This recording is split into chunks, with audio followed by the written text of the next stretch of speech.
देखो अपने नित्यनेम के अंदर आपको बहुत कुछ विज्ञान है। विज्ञान माने तत्व ज्ञान है, विशेष ज्ञान है। और इस ज्ञान को आप केवल एक रूटीन में पढ़ लेते हो कि हमने ये एक पढ़ना है, प्रतिदिन नित्यनेम करना ही करना है, लेकिन एक व्यवस्था बनाकर नहीं इसको प्रतिदिन करना चाहिए। जितनी देर भी इसको सुनो, किसी भी पार्ट को, इसके नित्यनेम का जितना भी बुद्धि मन निश्चल हो तेरा आपका, तो ये विचार करे कि इसमें क्या बोला है मालिक ने अपनी वाणी में, क्या आदेश है तेरे लिए। क्योंकि आप पौन घंटा नित्यनेम करते हो, इसमें ज़्यादा से ज़्यादा आपका मन 20% इस नित्यनेम के अंदर आप 20% ही सुन पाते हो। उस 20% को भी यदि आप विचार करो डेली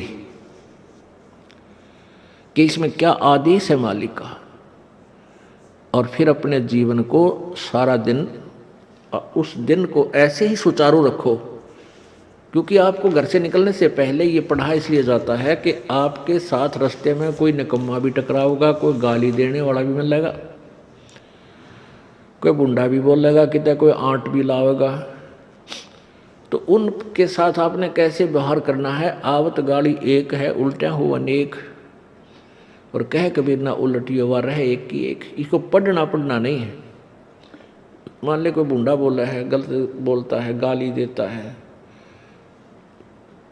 तो उसने तो कर दिया यूँ काम, और आप भी उल्टा दोगे तो फिर 4 और देगा, क्यों, तो पूरे मूड में है, वो तो फुल मूड में है लड़ाई के में, और आप भी आगे से उल्टी बोल पड़ोगे तो वो तो 4 बैठा है। जब बरसात क्या उनका मुकदमा रोज कर ले चाहे दिन में। तो कहते परमात्मा आवत गाड़ी एक है, उल्टा हो अनेक, और कहे कबीर ना उलटियो रहे एक का एक। और देख आगे कितनी प्यारी बात कही है, गाली ही से उपजे कलह, कष्ट और मौत, मृत्यु तक तो पहुंच जाती है एक छोटी सी गाली। गाली ही से उपजे कलह, कष्ट और मीच, हार चले सो संत है, लाग में रहे सो नीच। हम भगत भी हैं, और दूसरा में बुंडा अच्छा बोल रहा है, और उसने मान ले किसी किस कह दिया, हमने उसके 2 दड़ाग धर दिए, उल्टे भी बोल दिए, फिर वो मारन पर उतारू हो गए, फिर हमने ठोक दिया।